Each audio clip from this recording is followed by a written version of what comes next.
ফের পথ অবরোধ কর্মসূচি এলাকার শান্তি সম্প্রীতি রক্ষার দাবিতে রবিবার সকালে তেলিয়ামুড়া মহকুমার কলইপাড়া এলাকায় পথ অবরোধে সামিল হল জনজাতি এলাকাবাসীরা। এদের বক্তব্য, শুক্রবার রাতের অন্ধকারে 14টি ঘর কে বা কারা ভেঙে জনজাতিদের নাম বদনাম করেছে, তাই তারা সুষ্ঠু বিচারের দাবিতে এই পথ অবরোধে সামিল হয়েছে। অবরোধ স্থলে অবরোধকারীরা জানায়, আমরা সকলের সঙ্গে মিলেমিশে একসঙ্গে থাকতে চাইছি, কিন্তু আমাদেরকে একসঙ্গে থাকতে দিতে চাইছে না অনেকেই। রাতের অন্ধকারে তারা ঘরগুলি ভেঙে আমাদেরকে বদনাম করতে চাইছে বলেই তিনি জানান। এখন ঘটনার সুষ্ঠু তদন্তের দাবি জানিয়েছেন উপজাতি লোকজনেরা।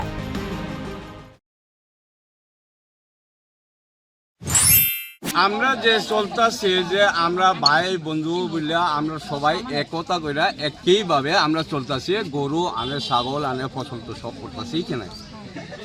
যদি আমরা খারাপ যদি করতে চাই, তারা যদি তো ফসল আমরা দিল নাইলে পারলো নাইলে, তারা ফসল দিয়ে তারা পেট পালতো, তারা পারলো নাইলে। তবে আমরা তো খারাপ করতে চাই না, সুস্থভাবে আমরা রয়েছি এখানে। তবে হেরা বদনাম করে এটা গড় বাংছে ফিলার ব্যাঙ্গা ব্যাঙ্গা ভরদা কইছে বদনাম করছে ড্রাইভার। তো এখানে কুঞ্জমরা আর কলইপাড়া এরা মিললে ব্যাঙ্গা দিছে। এখানে যদি এরম ভাবে যদি আমরা যদি চাই, তাহলে তো তার ফসল যত আছে সবকিছু আমরা পরিষ্কার করতে পারলো। আমরা তো করি না। রাত্রে 12টা 10টা 9টা গরু লইয়া যায়। একটা গরু আমরা গিয়া গাড়ির চাকা ফালাই না, সাইকেল চাকা ফালাই না। আয়ের 2টার সময় 3টার সময় গরু ছাগল আনে, তবে আমরা সুস্থভাবে 60 করে গরু পাস করি, ছাগল পাস করি। একটা ছাগল তারা হারাইছে নি এখানে।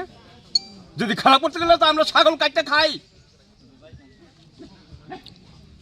জিজ্ঞাসা করে নি এখানে যত আছে, একটা ছাগল হারাইছেন নি হেরা। তো আমরা তো খারাপ করতে চাই না, কিন্তু খারাপ করতে চাই হেরা, খারাপ করতে চাই কেন লাগে? উত্তেজনা বাড়ে কেন লাগে হেরা? গড়সর বাঙ্গাই ভরসা করে এখানে আমরা বদনাম করে, তো হেরা উত্তেজনা বাড়ায় না, হেরা তো করে এটা। কি মনে করতেছেন জাতিগত সুরসুরি? জাতিগত হেরা তো বাতাসে জাতিগত ভাবে কেন লাগি হেরম ভাবে হেরা কথা এরম ভাবে তুলতো। Bureau report, Subarta.